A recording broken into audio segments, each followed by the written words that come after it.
Hello and welcome to On Leading with Greatness. I'm Jim Salvucci of Guidance for Greatness. This week's installment, Further Mastering the Art of Compromise, a key to effective leadership. You are right from your side and I am right from mine. Bob Dylan.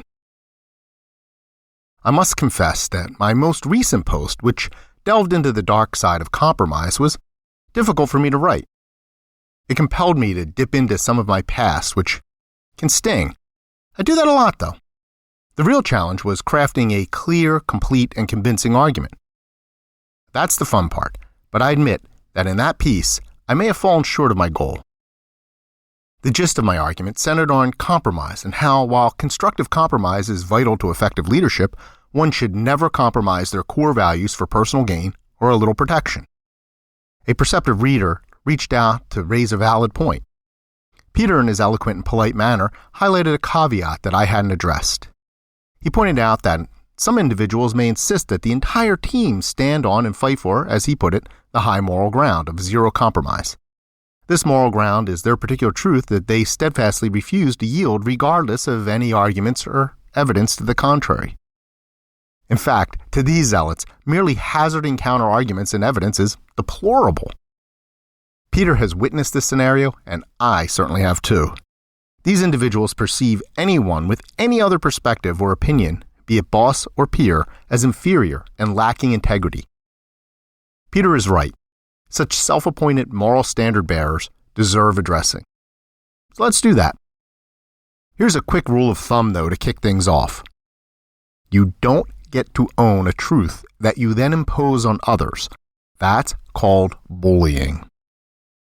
It's worth noting that an effective leader regularly practices what I call putting your ego in a sack and throwing it in the river, which necessitates a journey down to the riverbank in the opposite direction from Mount Sanctimony, where self-righteousness peaks. Descending into the river valley is a humbling experience, and leaders who choose to dwell on the river's edge tend to inspire team members to join them. This raises a matter I did not directly address in last week's screed: the role of egoism in differentiating the motivation behind constructive and destructive compromise.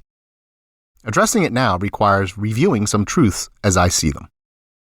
There are 4 essential elements of solid leadership, the 4 C's: character, communication, compromise, and collaboration. Each one builds upon the other. Character includes your core values, which are necessary to developing a creditable message to communicate. Without the ability to effectively communicate, you certainly cannot compromise, which is a vital precursor to the final and most consequential of the 4 C's, collaboration. Your personal values, then, which make up much of your character, are critical to leadership. However, your values are not chiseled in the stone any more than they are scribbled in sand. Identify your values, embrace them and stand with them, but also continuously assess and adapt them as you grow and learn in life. If your values at age 50 are exactly the same as they were at 30, something is seriously amiss. Never budging is the stuff of the zero-sum game, and the zero-sum game is the stuff of bullies. Zero-sum thinking means never compromising, which in turn prevents collaboration. In contrast, a successful life allows for pliability, often manifesting as humility, which brings us right back to that river's edge where we toss that ego. So, if you are mired in an organization that has corroded or become corrupted, how can you uphold your values while remaining open to constructive compromise? Yeah, that's a tough one. Put more poignantly, how can you be sure you're not just being a pious jerk, zealously forcing your vaunted principles onto others? Well, as with all things introspective, it starts with asking such introspective questions. A touch of self-doubt and genuine deference can go a long way toward keeping hubris at bay. Also, check in with trusted others. Encourage and give them the space to respond honestly, and be sure to listen to them. As for the scenarios I described in my previous piece, they came from my experience. Those circumstances I witnessed were objectively problematic, with observable and sometimes measurably bad consequences. In the cultures where they occurred, many individuals recognized and even lamented the rampant corruption, but they hesitated to speak up due to the personal risks involved. At what point, though, does blinkered conformity, the attitude of, "I'm just doing my job," morph into mere complicity cloaked in excuses? At what point does compromising oneself cause more harm than good? To be sure, there are plenty of times when choosing not to confront an issue is the right decision. Learning to pick your battles is a crucial political skill and a sign of wisdom. Sometimes opting not to fight can set you up for a more productive future while shielding you from harm.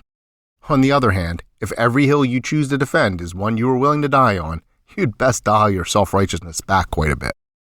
The balance between adhering to your values and being inflexible requires emotional intelligence, or EQ, a crucial aspect of character among the 4 C's of leadership. Plenty has been written about EQ, so I won't reiterate it here. In terms of leadership, though, a high EQ can be a mark of a strong leader with sound principles. People with high EQ know when to stick to their values and when to bend. In other words, how to compromise. They don't ascend Mount Sanctimony to look down on others, nor do they readily yield to bad actors out of self-preservation. Therefore, individuals with high EQ are, as a rule, excellent and productive compromisers. Some of these ideas were missing from my previous piece on the dark side of compromise. While there are situations where compromising can be detrimental, choosing not to compromise can never be an act of ego or individual piety. Such sanctimony is a form of hypocrisy as it assumes the zero-sum game, which is the antithesis of truth and productivity. Those who practice the zero-sum game, by definition, cannot compromise, and by emulating them, no matter how virtuous the cause, you risk becoming them as the ends justify the means. Great leaders seek the right balance to compromise, and they teach their people to do the same. How do you address team members who refuse to compromise? How do you distinguish a real expression of values from ego-driven rigidity in yourself and others? Leaders need to discern and compensate for self-righteous recalcitrance, and I can help. If you want to learn more about how to become a great leader in this world of bad bosses, visit guidanceforgreatness.com. Join the conversation by leaving a comment and leave a like or review. Please share this post on social media. And be sure to subscribe to have On Leading with Greatness sent weekly to your inbox. I look forward to hearing from you.